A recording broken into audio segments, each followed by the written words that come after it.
know, the number one goal I wanted to accomplish in making this film was to give unbelievers a voice. You know, every time, we anyone that's a Christian, toss them, it's usually to debate them. There's no debating. I ask them to tell their story. I'm not debating with you. I'm not going to ask you, whys and all those things. I want you to tell your story and just let it be heard. You know, there's some people that have some good reasons to feel the way that they do. So for me personally, I had to redefine what God meant in my life because humanity tarnished it and humanity destroyed it, and it took all the love out of it for me. And I had to realize that people don't deserve to be on pedestals. And I mean, nobody. You can have all the alphabet behind your name: doctor, pastor, reverend, minister, police officer, lawyer, whatever, and you're still human. So I was dating a young lady who was the oldest daughter of 5, and her father was a minister, a Baptist minister. And that Sunday, we were at home. We lived in a house a few blocks away from her father's house, and we got a knock on the door. And surprisingly, there were her auntie and was her auntie and 2 other church ladies. And basically, they stormed in our house and told us that they were going to pray the lesbian demons out of our home. Had the holy oil, the prayer cloths, and it felt like something out of a sci-fi movie. I thought I was in an exorcism.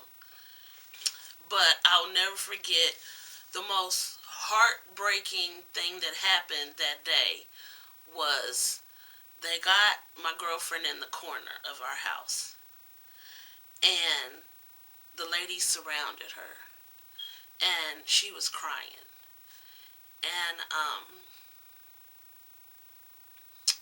they said things to her that should never be said. What did they say? Your mother would roll over in her grave if she knew that you were coming into the house of God acting like you're a lesbian. She would be ashamed of you.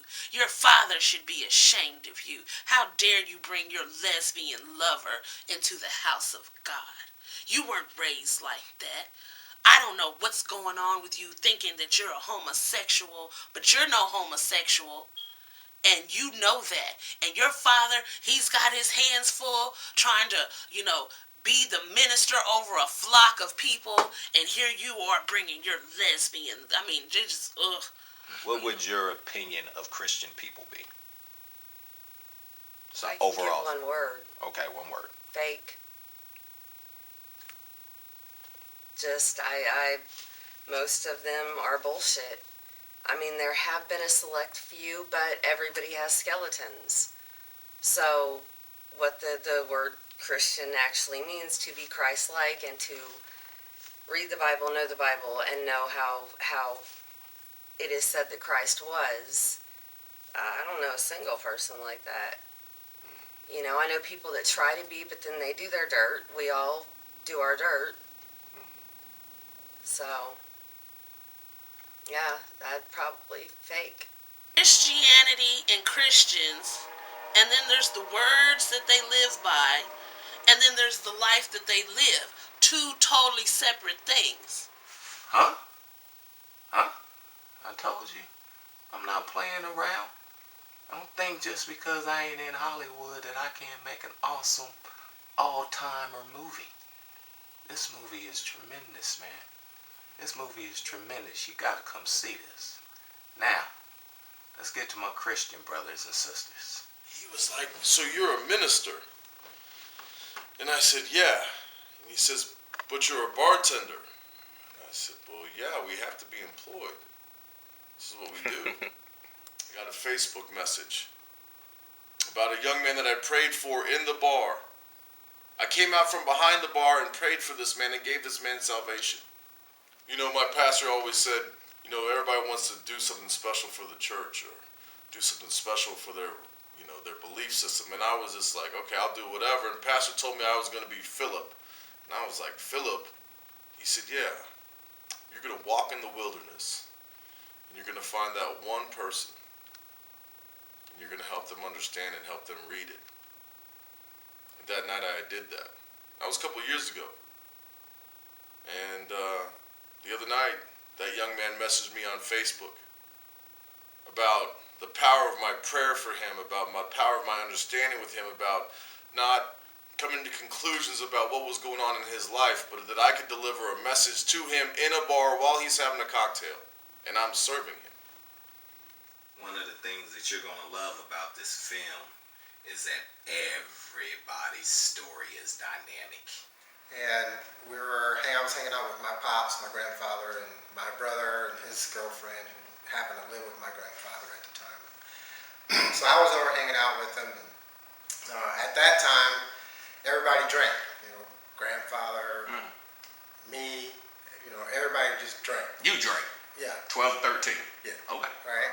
Okay. But everybody's drinking. My grandfather always gets really messed up. So this night though, everybody's partying, everybody's in their own little space, and then all of a sudden I noticed that my aunt's husband or uncle is just kind of disappeared. And my grandfather has a fairly decent house for the size of Detroit. He has all these rooms, and he has most of his rooms. He's got stuff hidden in there, usually guns, and you know, usually all over the house. So. And my brother, he's only around 17 at the time, starts, you know, backing him down the stairs. You know, he's backing down the stairs with the gun on him, you know. And then he gets downstairs, tell Pop, say, hey, Pop, you know, this Junior's up there trying to rob me, hands Pop the gun.